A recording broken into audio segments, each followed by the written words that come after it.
धर्म तीर्थ शासक 24 जिनेंद्रों को प्रणाम। द्वादशांग श्रुत देवता स्वरूपा भगवती जिनवाणी सरस्वती देवी माता को भावपूर्ण वंदन। पूर्व शताब्दी के परम श्रद्धेय ज्ञानी ध्यानी तपस्वी चारित्र चक्रवर्ती धर्म धुरंधराचार्य शांति सागर मुनिराज को नमोस्तु। दीक्षा शिक्षा गुरु आचार्य विद्यासागर महाराज को नमोस्तु। अशोक वृक्ष पुष्प वृष्टि और चामर प्रातिहार्यों का वर्णन अपन ने पढ़ा। अब शेष 5 प्रातिहार्य अपन देखते हैं।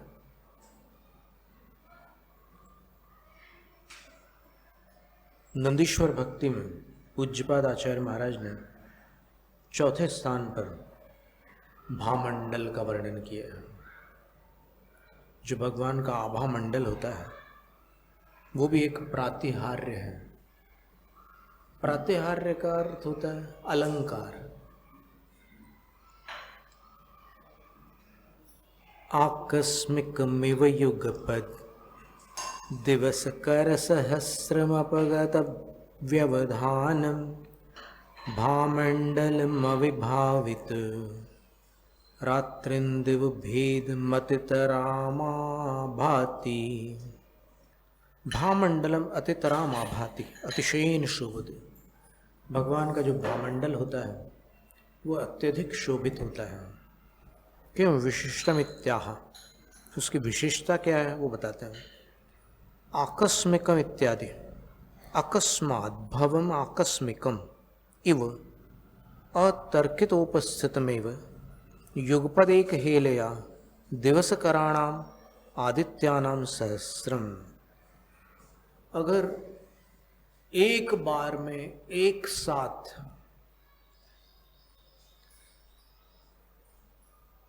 आदित्यानाम सहस्रम 1000 सूर्य उपस्थित हो जाए,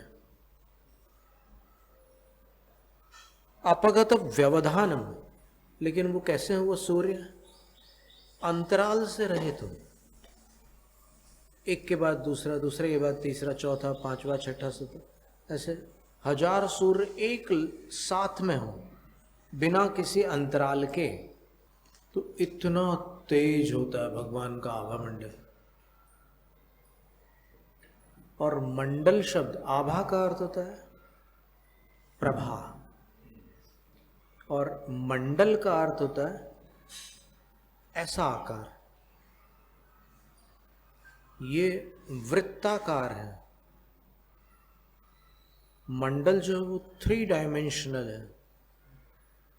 उसमें ऊंचाई भी है, लंबाई भी है, चौड़ाई भी है, लेकिन गोल है।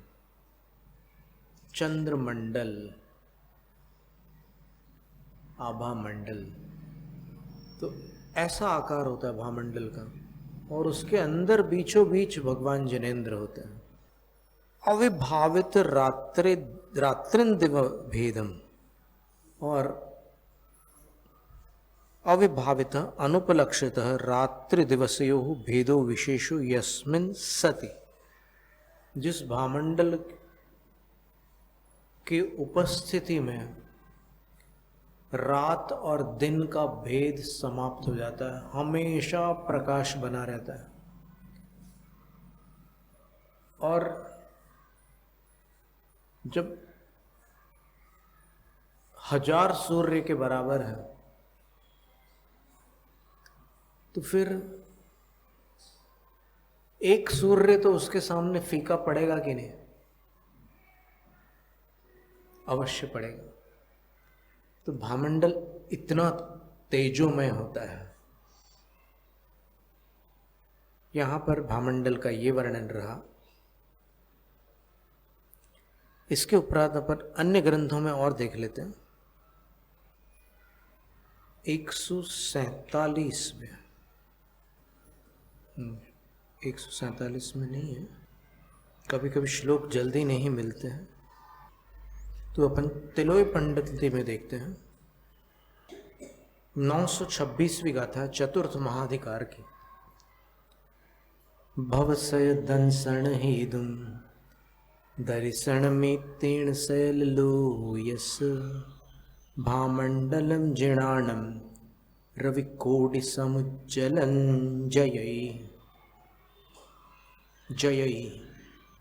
जिस भामंडल के दर्शन मात्र से समवसरण में सभा भूमि के अंदर उपस्थित सभी प्राणी 7 भव देख लेते हैं।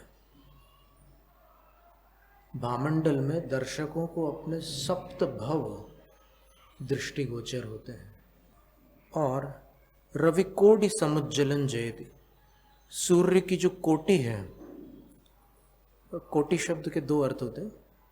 कोटि का एक अर्थ होता है करोड़ और कोटि का अर्थ होता है श्रेणी। कोटि का अर्थ किनारा भी होता है। तीसरा अर्थ उसका है कि जो किनारे वाला भाग है उसको कोटि कहते हैं। गाढ़म बृहन निगढ़ कोटि निगृष्ट जंगा हो, वहां पर किनारा अर्थ है। और यहाँ कोटि का अर्थ श्रेणी है।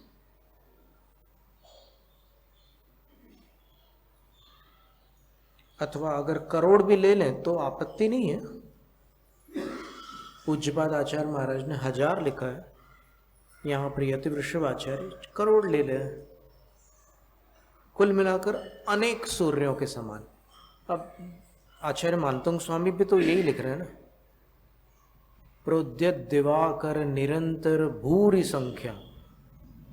प्रोद्यत यानी अच्छी तरह उगते हुए, दिवाकर सूरज, उनकी निरंतर भूरी संख्या यस्मिन यत्र वा। जिस भामंडल में, जिस प्रभामंडल की आभा में निरंतर अंतराल रहित भूरी संख्या, बड़ी भारी संख्या में सूर्यों का तेज भरा हुआ है। अर्थात एक साथ अगर एक पंक्ति में बिना किसी अंतराल के अनेकों सूर्य हो तो कितना प्रकाश होगा? उतना प्रकाश भगवान जिनेंद्र के भामंडल में होता है।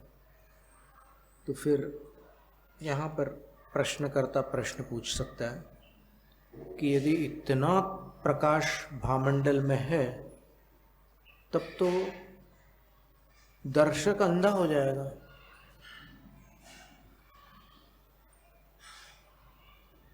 एक सूर्य को भी सब लोग नहीं देख पाते। बहुत इन्हीं गिने ऐसे लोग हैं जो पलक झपकाए बिना सूर्य त्राटक करने में सक्षम है।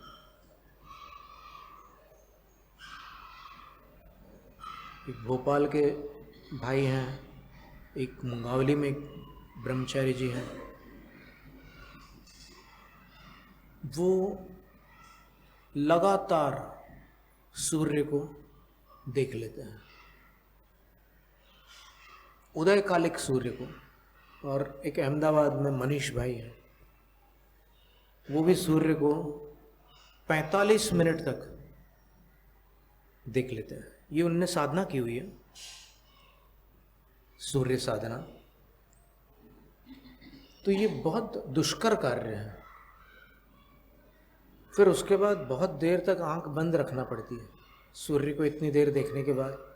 फिर जब आंखें शांत होती है, विश्राम को प्राप्त होती है, तब फिर वापस आंखें खोलते हैं और फिर सब काम करने लग जाते हैं। तो फिर यहाँ तो अनेकों सूर्य के बराबर भगवान का भामंडल है। तो फिर आंखों की क्या अवस्था होती होगी वहाँ पर?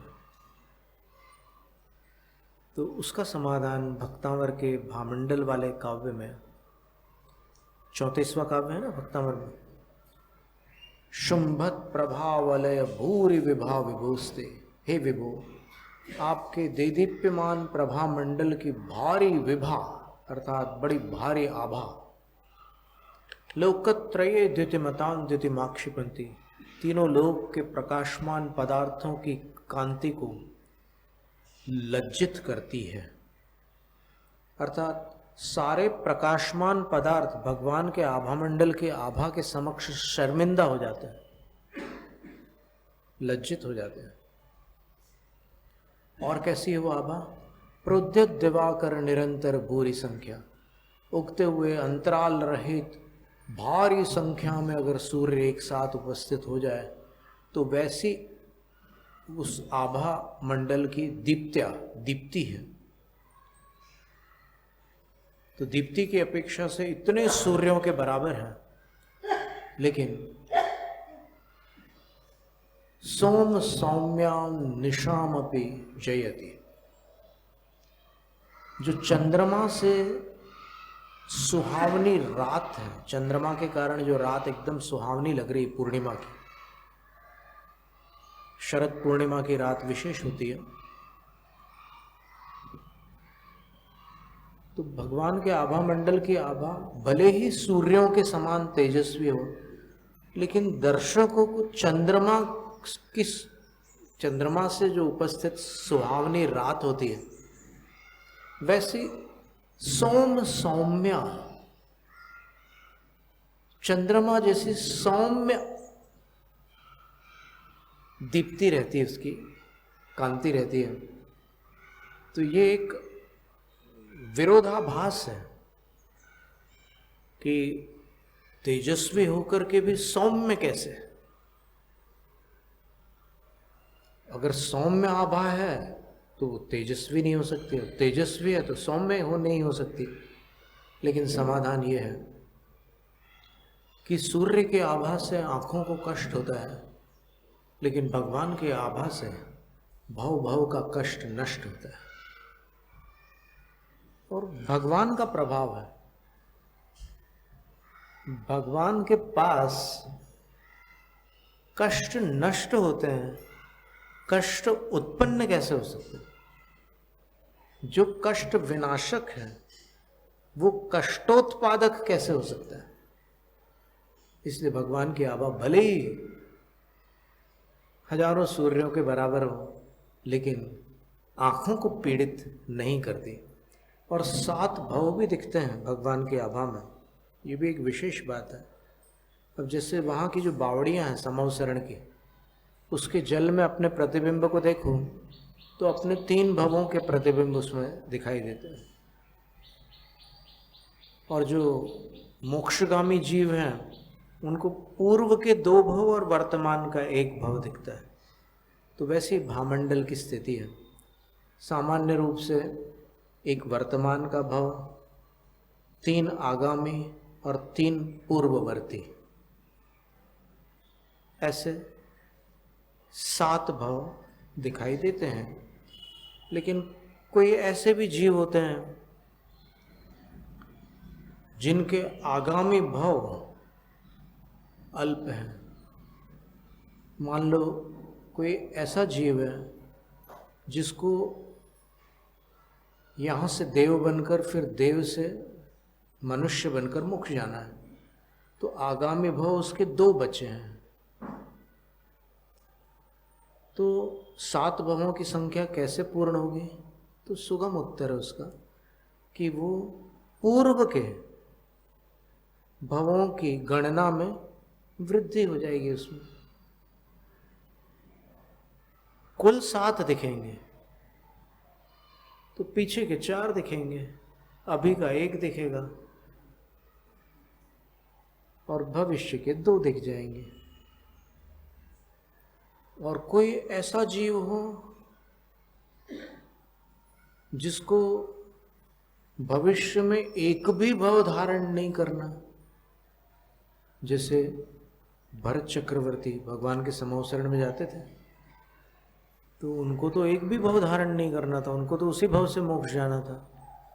अथवा भरत चक्रवर्ती के ही भाई पुरिमताल नगर के जो पूर्वकालीन राजा थे और जिनको ऋषभदेव तीर्थंकर भगवान ने संगीत विद्या सिखाई थी, अंक विद्या, लिपि विद्या, संगीत विद्या, राजनीति, युद्ध कला आदि सब अपने पुत्रों को, पुत्रियों को ऋषभदेव भगवान ने स्वयं सिखाए थे।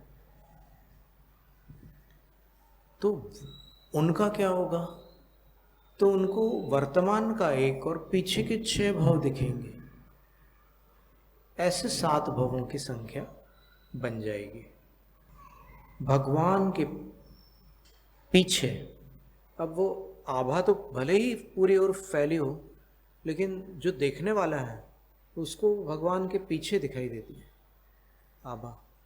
इसमें हरिवंश पुराण में ऐसा कथन है, भामंडलम प्रभोः भामंडलम, प्रभु का जो भामंडल है वो सूर्य को पराजित करने वाला है, सूर्य से बढ़ करके है। और उस भामंडल के दर्शन करने वाले सभी जीव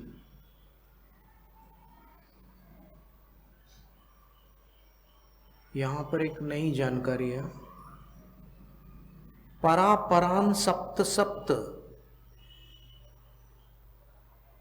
आत्म भवान पश्यन्ति।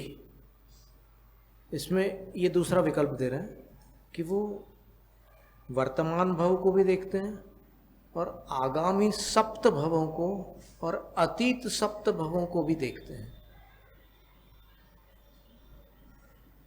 और वहां पर कुल सप्त भवों को देखते हैं। तो ये अलग अलग परंपराएं हैं। ये इसका कारण ये है कि शास्त्रों में कथन आता है कि ऐसे दो भेद क्यों हो गए, आचार्यों के कथन दो प्रकार से क्यों मिलने लगे।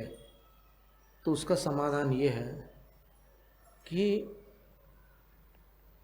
अकाल पड़ा, आतताइयों का आक्रमण हुआ और कई बार कई प्रकार से इस दुष्षम काल में विषम स्थितियां उत्पन्न हो गई।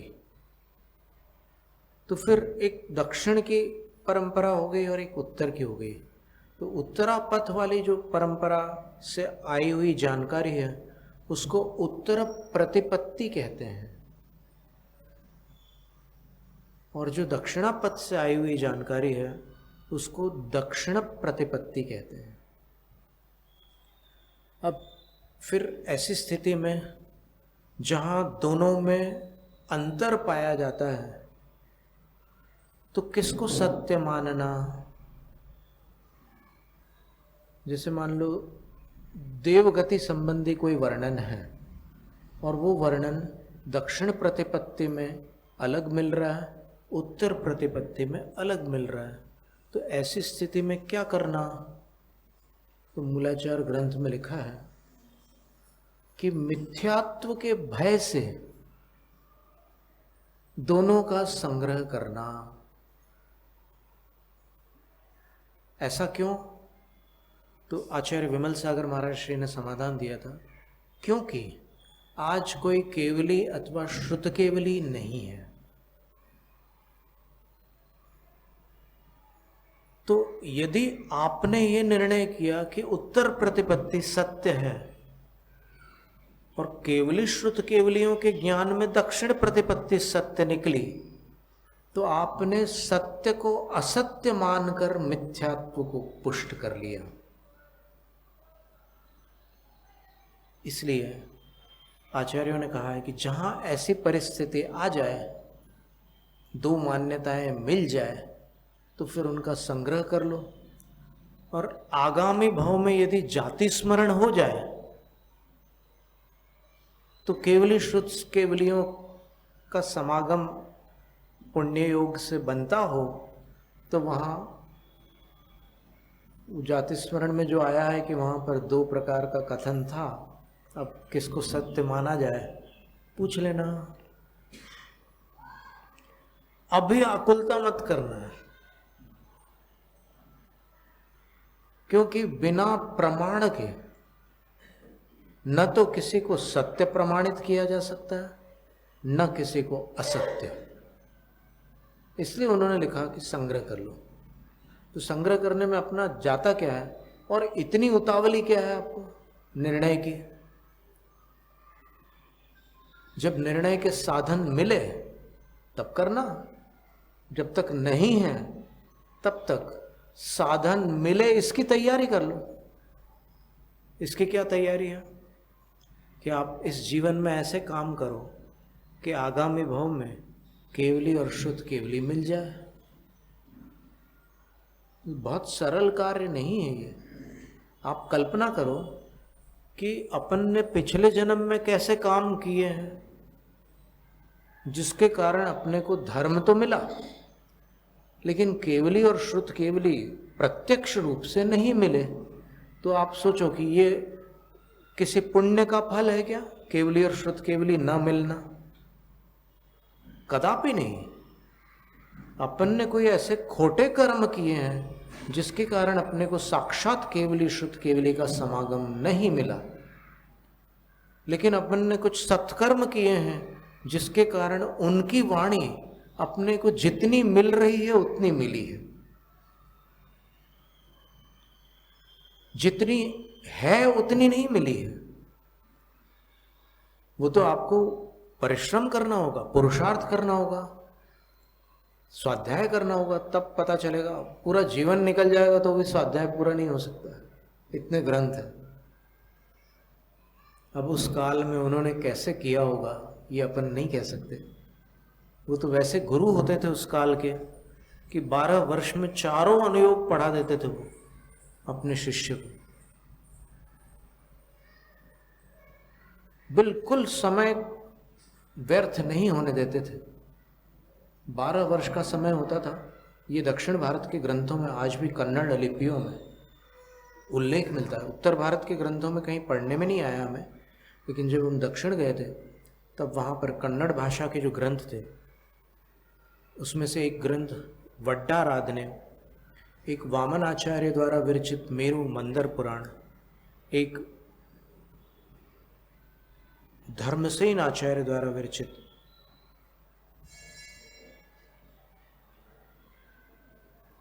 धर्मामृत नाम का ग्रंथ, नहीं धर्मसेन आचार्य नहीं है, कोई अन्य आचार्य।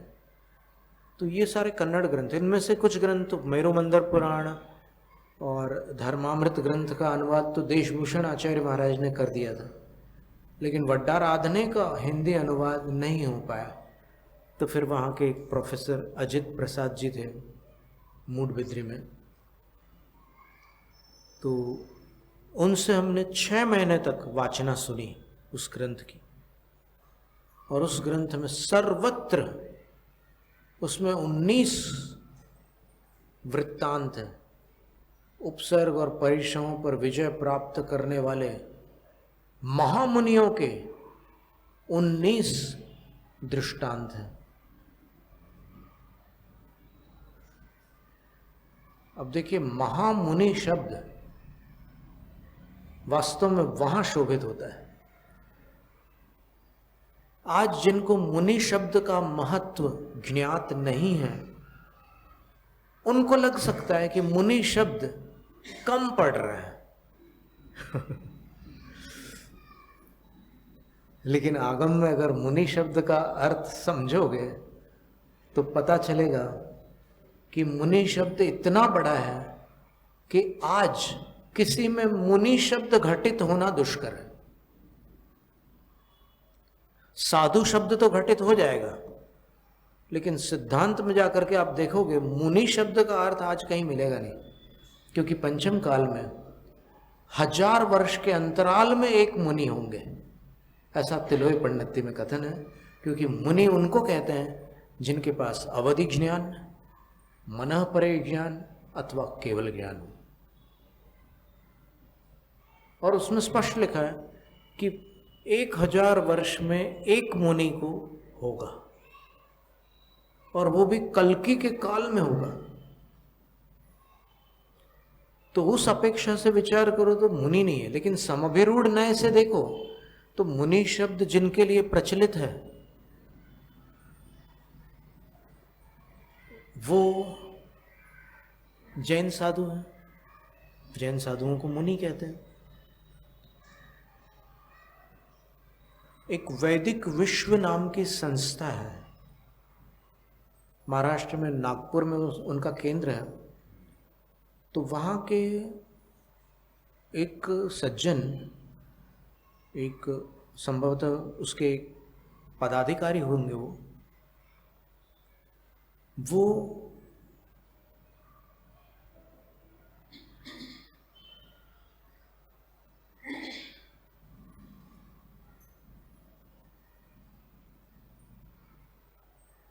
मुनि शब्द का अर्थ और ऋषि शब्द का अर्थ बताते हुए क्या लिखते हैं? उन्होंने लिखा कि ये दो शब्द जो है ऋषि मुनि, आपने कई बार सुना होगा और अन्य मतों में एकदम सबके मुंह पर है, ऋषि मुनि। उन्होंने बड़ी सुंदर बात कही। हर गोविंद मुरारका उनका नाम था। उन्होंने कहा कि भारतीय संस्कृति दो परंपराओं से मिलकर बनी हुई है। दोनों परंपराओं में मतभेद अवश्य है, मनभेद नहीं। और उन दो परंपराओं के नाम हैं वैदिक परंपरा और श्रमण परंपरा। दोनों परंपराओं में संत होते हैं। वैदिक परंपरा के संत को ऋषि कहते हैं और श्रमण परंपरा के संत को मुनि कहते हैं।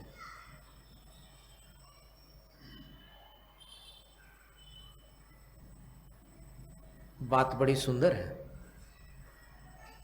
और चिंतनीय भी है। यद्यपि श्रमण संघ में, जैन श्रमणों में, शास्त्रों के अंदर 4 भेद मिलते हैं: ऋषि, मुनि, यति, अनगार। तो वो उन्होंने जिस विवक्षा से, जिस अपेक्षा से 2 भेद बताए वैदिक और श्रमण परंपरा के साधु, वो उस अपेक्षा से उचित है। लेकिन ये जो सैद्धांतिक भेद है उसमें उन्होंने, शास्त्रकारों ने लिखा है कि मुनि शब्द प्रत्येक साधु पर लागू नहीं होता। सारे जैन साधु मुनि की श्रेणी में नहीं आते। तो मुनि की श्रेणी में कौन आता है? तो अपन क्रम से उन 4 भेदों को देख लेते हैं। कि जैन श्रमण, ऋषि, रिद्धिम प्राप्ता ऋषयः, जिनको रिद्धि प्राप्त है वो ऋषि कहलाते हैं। जैसे एक आशीर्वाद की रिद्धि होती है, वो कुछ साधुओं को प्राप्त होती है, सबको नहीं। आशीर्वाद भले ही सब देते हों, लेकिन कुछ साधुओं के आशीर्वाद फलते हैं, उनको वो रिद्धि प्राप्त होती है। इस काल में लघु रिद्धियों का निषेध नहीं है, महारिद्धियां नहीं हो सकती। तो आज भी ऐसे कुछ साधु हैं जिनका आशीर्वाद फलता है। पहले भी थे। वो अगर आशीर्वाद दे दे तो कार्य सिद्धि हो जाती है। अब इसमें कारण कार्य विधान कैसे लागू होगा, ये प्रश्न आएगा ना, क्योंकि तुरंत लोगों का ध्यान, जो भक्त लोग हैं उनका ध्यान चमत्कार में जाता है, जो परीक्षा प्रधानी लोग हैं उनका ध्यान कारण कार्य विधान में जाता है। अब जैन दर्शन स्याद्वाद में है, इसलिए दोनों का उत्तर है।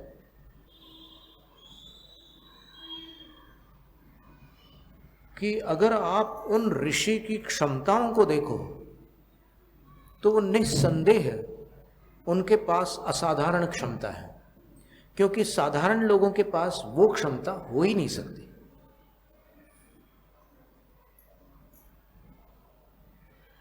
तो उस अपेक्षा से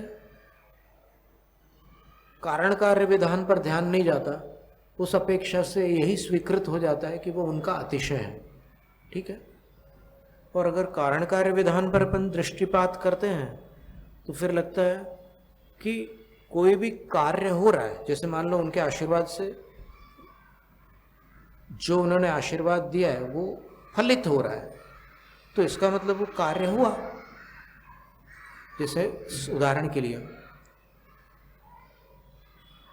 किसी को कैंसर है, और उन ऋषि ने आशीर्वाद दिया कल्याणमस्तु, उसका कैंसर ठीक हो जाता है। तो इसमें कोई घटनाक्रम हुआ है, कुछ तो हुआ है। एक तो उनमें क्षमता थी, ये पक्की बात है, पर उनके पास जो पहुंचा, सारे कैंसर वाले क्यों नहीं पहुंच पाते वहां पर? क्योंकि सबका नसीब एक जैसा नहीं है। तो कर्म आ गया कि नहीं? उनका पुण्य आया ना, लेकिन वो पुण्य अस्पताल में जाने पर कोई काम का नहीं है। वो ऋषि का आशीर्वाद मिलने पर वो पुण्य कहां तक काम आया? रोग ठीक करने में उसका कोई योगदान नहीं रहा उस पुण्य का। रोग ठीक कराने वाले के पास पहुंचाने तक वो पुण्य कार्यकारी सिद्ध हुआ। यानी उसने वहां तक पहुंचा दिया। अब जो काम होगा वो गुरु की कृपा से होगा। संसार की कोई दूसरी शक्ति वो काम नहीं कर सकती जो गुरु की कृपा करेगी।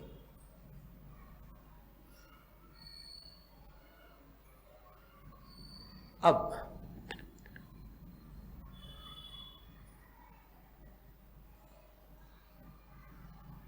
कुछ ऐसे नौकर्म होते हैं, जैसे ये गुरु नौकर्म बन गए, बाह्य निमित्त बन गए, और वो सामने वाले जीव के पास पुण्य और पाप सब कुछ पैकेज में पड़ा हुआ है, सबके पास है। कुछ पुण्य भी है सबके पल्ले में, कुछ पाप भी है। कुछ लोगों के पाप कम है, कुछ लोगों के पुण्य कम है। चूंकि ये कली काल है, कली शब्द का अर्थ पाप होता है, तो यहाँ पर सारे जीवों के पाप की मात्रा थोड़ी पुण्य की तुलना में अधिक होती है, और कुछ लोगों का पुण्य रिजर्व में है। यानी गाड़ी में जैसे पेट्रोल रिजर्व में आ जाता है, तो वो लाल एरिया में, जैसे बैटरी खत्म होने के पहले भी वो कुछ संकेत आते हैं उसमें, कुछ डिवाइसेस में,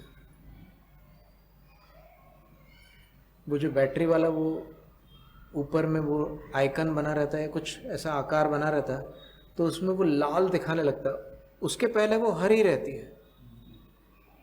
तो ऐसी स्थिति भी बहुत सारे जीवों की हो चुकी है इस कलिकाल में, कि उनका पुण्य रिजर्व में है।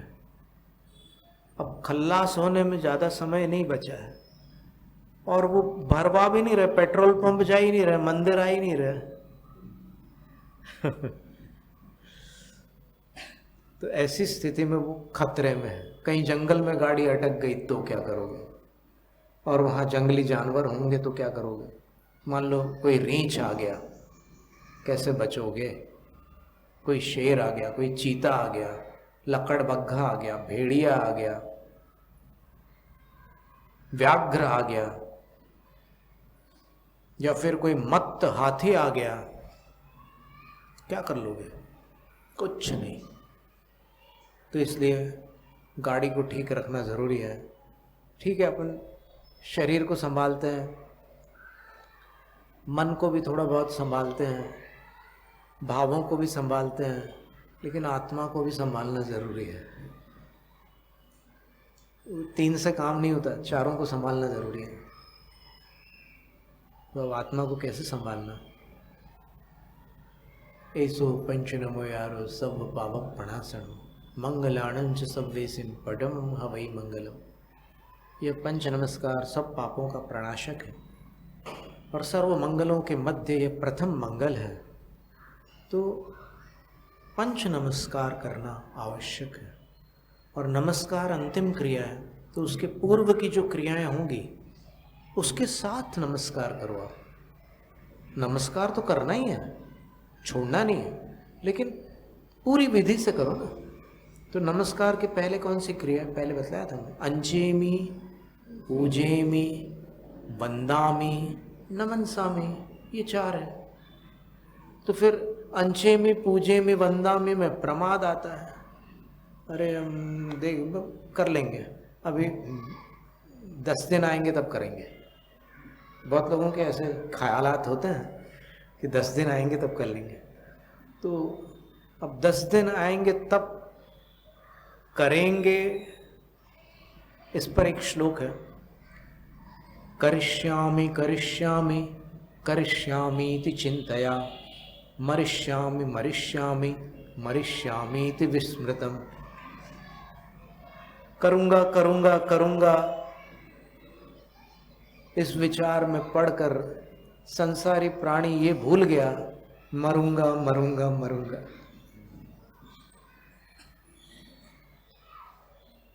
महाभारत में एक ऐसे ही दृष्टांत आता है कि एक बार दान का कोई प्रसंग आता है पांडवों के समक्ष।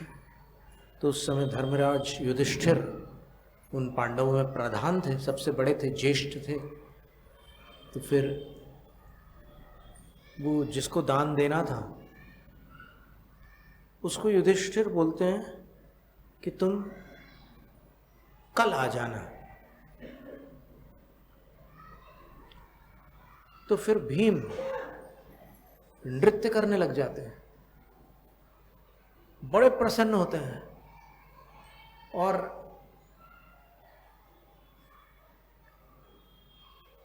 कहते हैं कि अब मिठाइयां बांटो, आज बड़ी खुशी का अवसर है। तो अर्जुन भी बड़े आश्चर्यचकित होकर भीम की तरफ देखता है। युधिष्ठिर तो अत्यंत अचंभित हो जाते हैं कि ये क्या हो गया भीम को अचानक से, ये अलग ही दिमाग रहता है इसका भीम का, तो पता नहीं क्यों इतना उछल कूद कर रहा है और उत्सव की क्या बात कर रहा है। तब भीम कहते हैं कि भैया आपने उसको कल का वचन दिया, इसका अर्थ ये हुआ कि आपने 24 घंटे के लिए मृत्यु पर विजय प्राप्त कर ली, तो इसलिए मैं उत्सव मना रहा हूं। युधिष्ठिर तत्काल भीम के कथन का मर्म समझ जाते हैं और उस ब्राह्मण को रोकते हैं कि रुको विप्र, मैंने जो कहा था कि कल तुम्हें दान दूंगा, अपने शब्द वापस लेता हूं, तुम इसी समय दान ले लो, क्योंकि मैंने 24 घंटे के लिए मृत्यु पर विजय प्राप्त नहीं की है। भले ही मेरी आयु हो तो मैं जी जाऊं, लेकिन मैं मृत्यु पर विजय प्राप्त करने वाला इस समय नहीं बना हूं।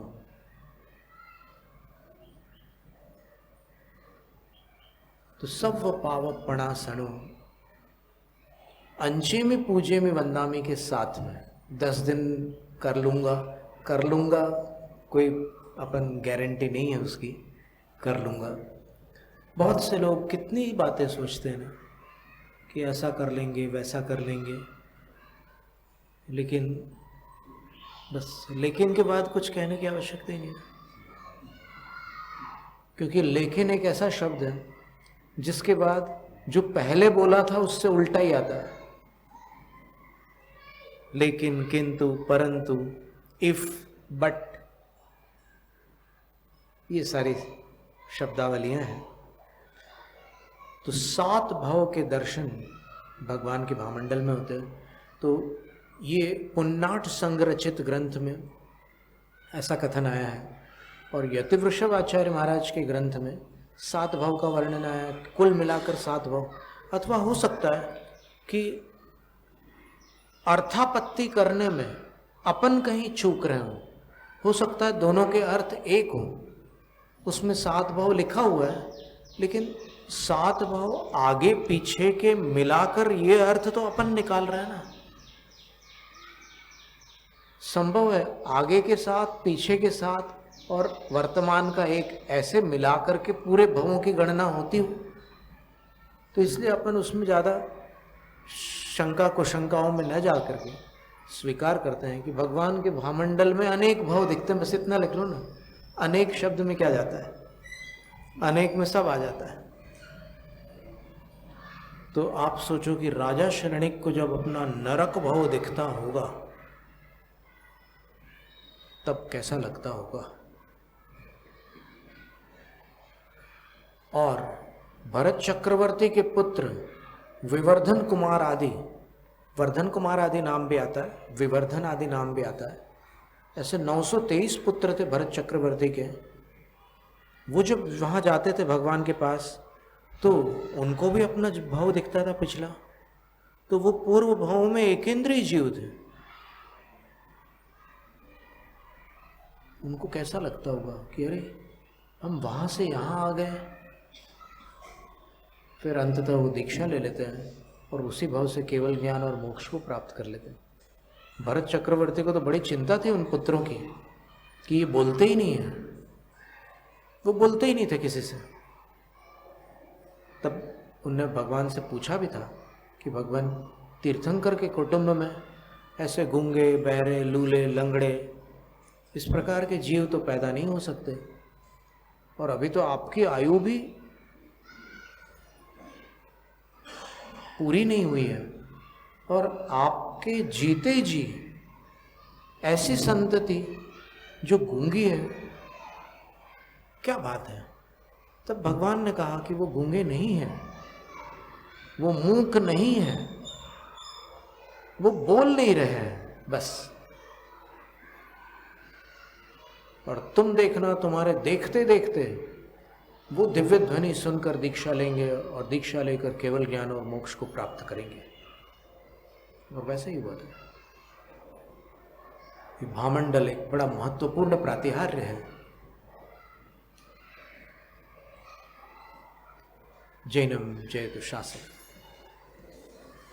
शास्त्र पठन में मेरे द्वारा यदि जो कहीं कहीं प्रमाद से कुछ अर्थ वाक्य पद मात्रा छूट गई, सरस्वती मेरी उस त्रुटि को कृपया क्षमा करें और मुझे कैवल्य धाम में माँ अविलंब धरे। वांछित फलदात्री चिंतामणि सदृश मात तेरा, वंदन करने वाले मुझको मिले पता मेरा। बोधि समाधि विशुद्ध भावना आत्म सिद्धि मुझको मिले और मैं पा जाऊं मां मोक्ष महासुख को।